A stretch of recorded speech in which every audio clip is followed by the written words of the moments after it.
Hello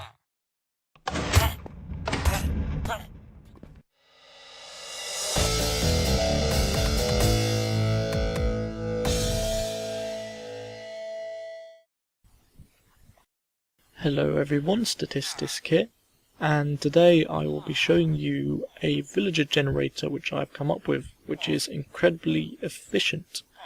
So, let's get to it.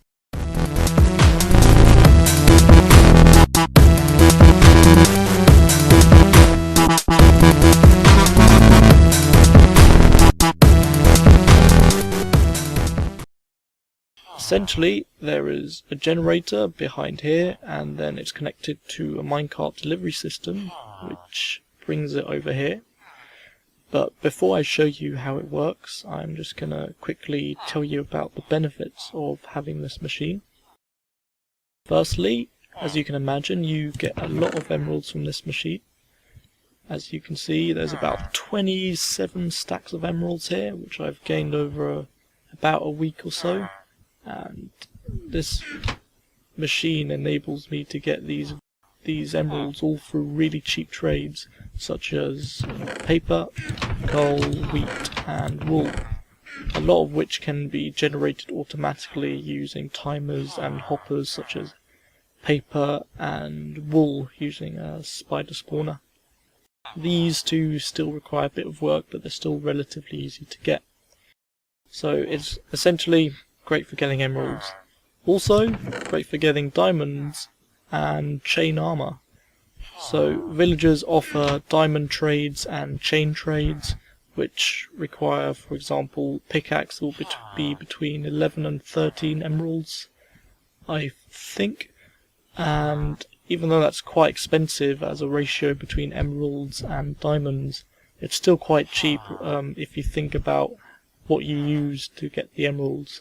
So a couple of stacks of paper for one pickaxe is a pretty good trade overall. So yeah, great for getting diamonds. Also, great for getting glowstone, which means you don't have to go wandering around the nether trying to find awkward to get glowstone. You can get it really easily with this machine. You get trades of 1 emerald for 2 or 3 glowstone, and it's incredibly useful. Also, bottles of enchanting, which you can only get through villagers, and they come in a trade of 1 emerald to 2, 3 or 4 bottles of enchanting, and it's incredibly useful because this machine can then essentially be used as an XP machine as well through those bottles. I've got more random stuff in this chest which I've gained, some protection for Thorns 2 armor, which was combined from 2 protection 3 Thorns 1 armors. I've also got a ton of Silk Touch iron pickaxes here, and just a load of other random stuff as well. Another useful thing with this machine is, because it's a villager machine, it will automatically spawn iron golems around it, so you can actually make it into an iron golem farm as well. And if you were to make a zombie pigman farm for gold as well, then in combination with this machine, you would never ever have to go mining or caving again, because you will get emeralds, diamonds, you can get redstone from villagers as well, and then you get iron from the golems and gold from the zombie pigman. The only ore you wouldn't be able to get would be lapis lazuli, but you can always go caving for that separately, I guess. The final great reason for using this machine is rare enchantments, which you can get from villagers. Here, for example, we have the priests on this side of what I call the VIP section. Got a diamond chestplate here with protection 3, Thorns 1. Relatively rare, but not necessarily too special. Got Silk Touch pickaxe here, which means, well, unlimited access to Silk Touch pickaxe essentially. And a great iron pickaxe here, efficiency 3, fortune 2, unbreaker 3. I've bought a load of these and combined them to make efficiency 4, fortune 3, and they are incredibly useful if you don't have a fortune pickaxe around. Also got a Silk Touch iron pickaxe here, not a pickaxe, axe. and that's incredibly useful if you're transporting bookcases around, which I've done a lot of the times in the past. Now on this side I've got librarians, which offer, very rarely offer enchanted books. So here I've got looting 2 for 24 emeralds, which is not too bad. I've also got protection 3, I think is here, yep. 38 emeralds, which isn't that great to be honest, but it's still there if I need it. Unbreaking 3, a very useful enchantment, as you probably already know, 31 emeralds. Now the one I was incredibly happy about when I found, Thorns 2, 0.6% chance of getting this with a level 30 book, only 26 emeralds for such a rare enchantment. That was a great find I got there. Got Infinity 1 for 8 emeralds, another great one. Looting 3, quite expensive, but looting is also relatively rare. Another Thorns 2, I can't believe how lucky I got with this, 27 emeralds. And Fire Protection 4, Fire Aspect 2, Knockback 2, and here I've got Flame 1. So essentially what I'm trying to do here is gain the highest level enchantment for each type of enchantment.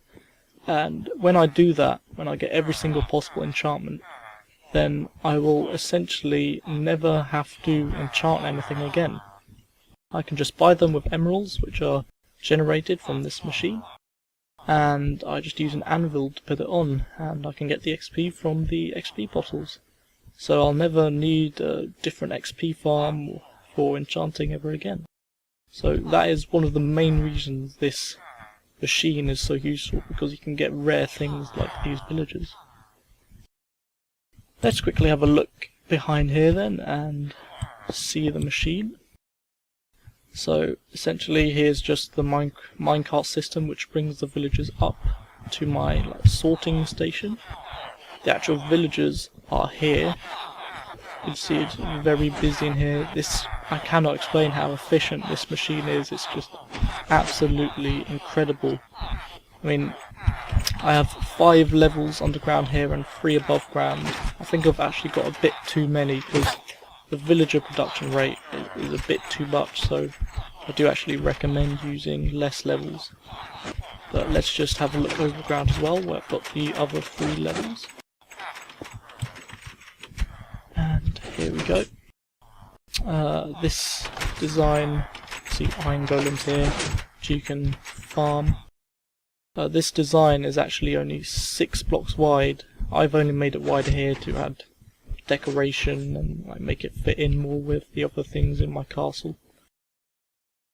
But essentially the way this machine works is that there's 2 tripwire hooks on each level, and there's a piston floor here which you've just seen open, and if there's 2 villagers, you can see them over there, on both the tripwire hooks, then the floor will retract and any other villagers on the level will drop down, and they'll do that level after level after level until they reach the bottom, which is the funneling system, and then that leads to the minecart collection point, and that will bring it up to my sorting bit here.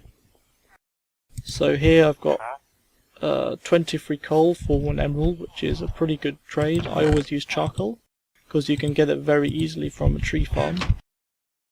So I will just get this quickly.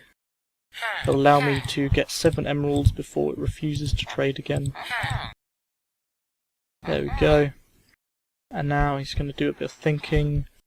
Probably offer me a new trade. 5 emeralds for an iron hoe, which I'm not really keen on. So I'm going to press this button and I'm going to get another villager here, which is efficiency 2 pickaxe, which isn't too bad but isn't great either. And I'll just add these here, and now I guess I'll show you how this machine is made. Firstly, make a horizontal line of 31 solid blocks. Add a line of 6 blocks at right angles at each end.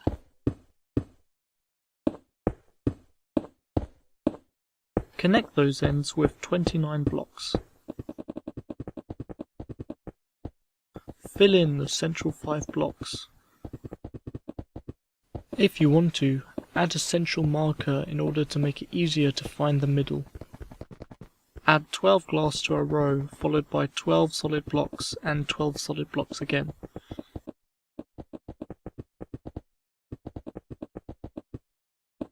Add 12 pistons each side facing the solid blocks just placed. Add blocks above the pistons just placed. Make a 2-high wall 1 block in front of the pistons.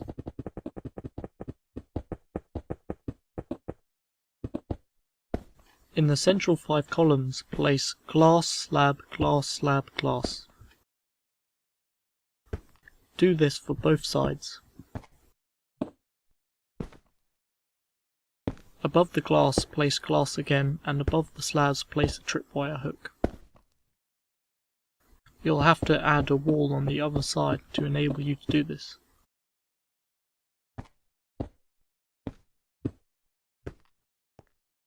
Connect the tripwire hooks with string. As you can see, one can easily walk from one tripwire hook to the other, activating both at the same time for a split second. In order to stop this from happening, we will have to place cobwebs on either side of the tripwire hooks. This is essentially the most expensive part of the machine, as it requires a silk touch shear in order to obtain the cobwebs. As you can see, there is now no chance of one villager activating both tripwire hooks at once. Behind the tripwire hooks on the piston side, place a redstone torch. Below the redstone torches, replace the central 5 blocks with slabs. If you're using multiple levels, this will stop the circuit gaining power from the level below. Add redstone on top of the slabs, and also on the blocks on top of the pistons. This essentially creates a NAND gate, where the pistons will only retract if both tripwire hooks are activated, i.e. there's a villager on each tripwire hook. This ensures that there's always 2 villagers on each level, meaning they can always breed to make new villagers. As you can see, if there's only 1 villager on one tripwire hook, the rest of the circuit still remains powered. However, as soon as you place another villager on the other tripwire hook, everything becomes unpowered and the floor will retract. Next, add doors behind the layer of glass. Add a wall of glass 2 blocks in front of the doors. This is necessary due to how Minecraft classifies what a house is. Also add some glass on the sides if you wish to look in and see how the villagers are doing. Then fill the rest of the walls in with stone.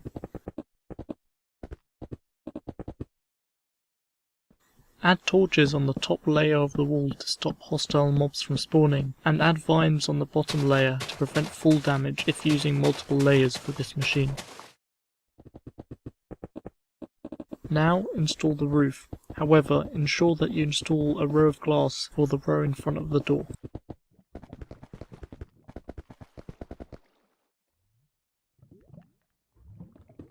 Since the pistons have been placed, you can now remove the back layer of stone. You can also remove these 2 blocks.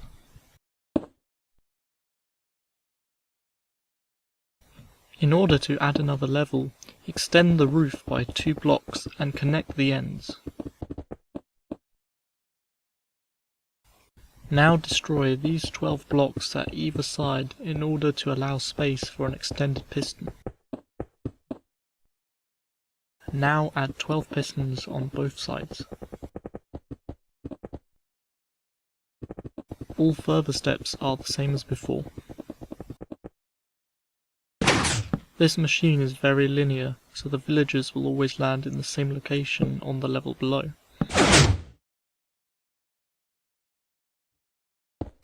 Just to re-emphasize, if solid blocks were used here, then they would gain power from the level below, even if the current level isn't powered at all. It is therefore necessary to use half slabs to avoid messing up the mechanics of the machine.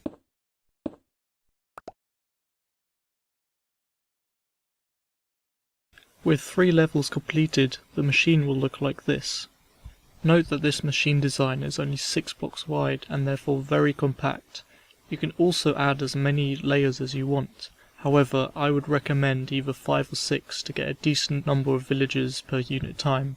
I have 8 levels on my world, which produces a very high villager output. However, this is almost too efficient, as when the machine is not in use, the pile up of villagers will majorly lag your world. Therefore, if you use this many levels, it may be worth implementing some sort of automatic lava killing system for when the machine is not in use. Finally, you'll have to add 2 villagers to the very top level of the machine. You can either do this by fetching 2 villagers from a village via Minecart, or converting 2 zombie villagers into villagers via weakness potions and golden apples. Once in the machine, they will start breeding and move their way down to the bottom layers. From that point onwards, there will always be 2 villagers on each level at least. Now, let's focus on the collection system. Add a walled off area which is at least 4 blocks high below the dropping area for the villagers. When completed, add water currents.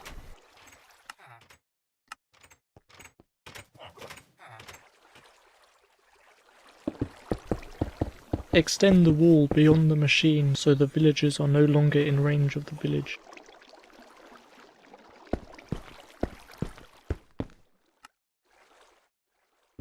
Add at least one of these corners with lava. This causes baby villagers to fall into the lava, which is useful due to the fact you cannot trade with the baby villagers. At the end of your water stream, add another water stream 7 blocks away at right angles in order to cause a diagonal water flow at the end. Add a half slab at the end to stop the villagers from coming out. Also add a roof which is 2 blocks above the ground. This will stop the villagers from jumping and will therefore increase the success rate of the minecart when it picks up the villagers. Before this roof, add half slabs in order to act as a transition before this too high roof. You can use whatever sorting system you'd like for the villagers, however I'm going to show you the minecart system that I've used in my world.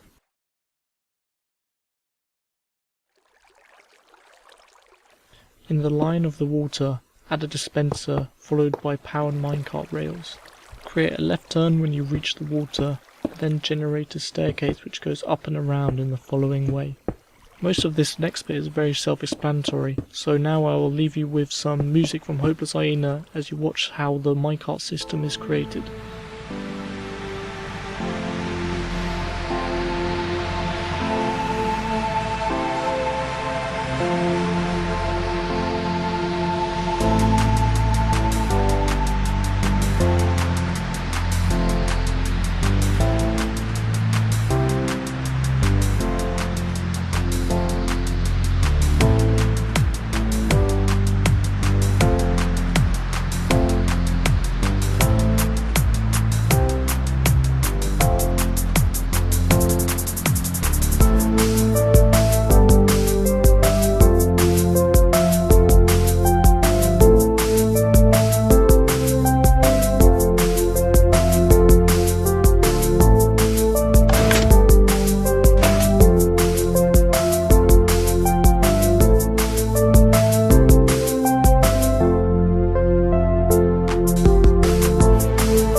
You may have noticed that the machine in my world has a slightly different design at the front. This is because I made the following changes.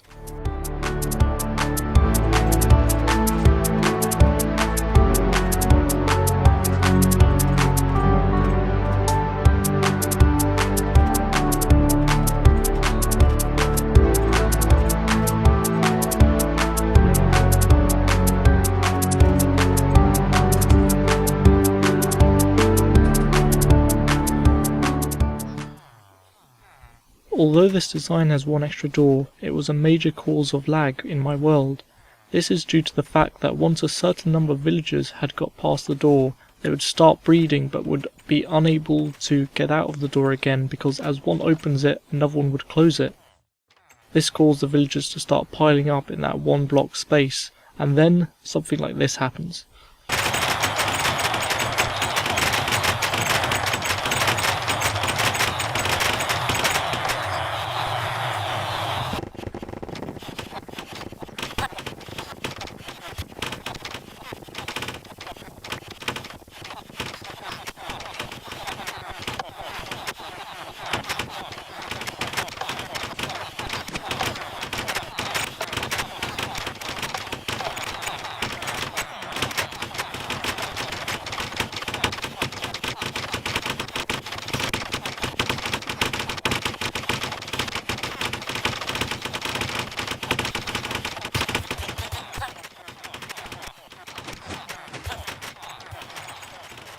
I eventually just removed the doors completely but left the design as it was, as it fitted in quite well with my world.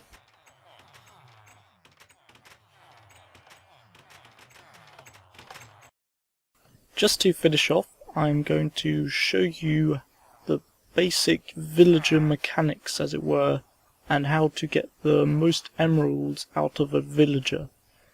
Before I do this though, I would really recommend that you get automatic reed farms for paper trades, which I've got here. Pistons simply collect the reeds. I've got this hooked up to a timer as well, so we'll do it every 40 minutes I think, and then you get into this chest. I've also got a spider spawner below here where they are automatically killed and the string gets brought into this chest. And also got bones and arrows here from spider jockeys. And I've got a tree farm above here, which I will use the wood to make charcoal. And I've got this automatic wheat farm, which isn't fully automatic. You still need to be here and click on this piece of dirt. This is the design by Etho. I shall put a link in the description for it. And essentially, these are the ways to easily get the 4 cheapest trades, or at least the easiest trades in my opinion. So I've got a wheat trade here, 19 wheat for 1 emerald. The best trade for wheat is actually 18 wheat for 1 emerald, so that's very close. Best trade for wool is 14 for 1 emerald. For coal, it's 16 for 1 emerald, and for paper, it's 24 for 1 emerald. Okay, let's just grab some wheat. Okay, every time you trade a villager for the first time, it'll only allow you to trade 7 times in total. What I'm going to do is do 1 batch of trading, which got me 3 emeralds. I'm going to wait until it gives me a new trade. He didn't give me one that time. Actually, he did. He's now offering 18 wheat. Okay, so he's going to offer this one 7 times now. Yeah, I'm going to do 1 batch again till he glows green. Now he's offered me a new trade. This is what we want. Now I'm going to complete the maximum of 7 trades that it will allow me to do. I'm going to get 10 here, and it won't allow me anymore. And now I've got a new trade. Now, even though this doesn't get us emeralds, if we take this trade, then it will allow us to do our original trade again. So if I look here, I can do the trade for 18 wheat again. So I'm going to do that. This will allow me to do between 2 and 9 trades again, I believe. So I'll just grab some more wheat. Okay then. Let's get that. And it won't allow me to do any more. And again, it hasn't given me a new trade after cookie, so I'm just gonna put another emerald in, get 9 more cookies, and gonna use the weak trade again, perhaps. Yeah, here we go. So even though I lost an emerald, I'm still gaining more overall. So I'm still making a profit despite spending one. Okay, that's it. And now I'm being offered free flint and steel for 3 emeralds, which is also still worth it, but you're losing the profit per unit wheat, as it were. So essentially, the best trade extensions, as I call them, are the ones like these cookies, where you only have to pay 1 emerald, then you can use the cheap trades again.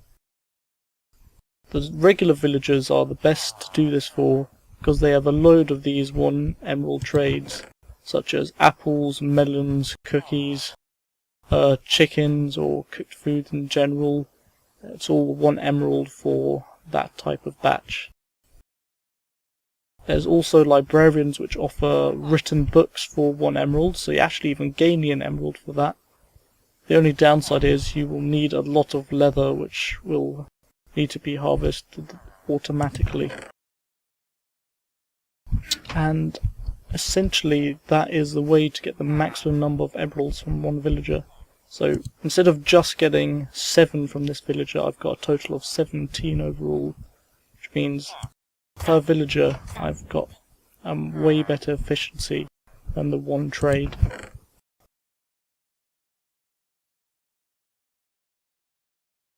Thank you very much for watching. I hope you enjoyed the video, and I hope you learned something as well. I also hope that you feel inspired to build this machine in your own world and reap the benefits of unlimited emeralds and unlimited diamonds from very cheap trades.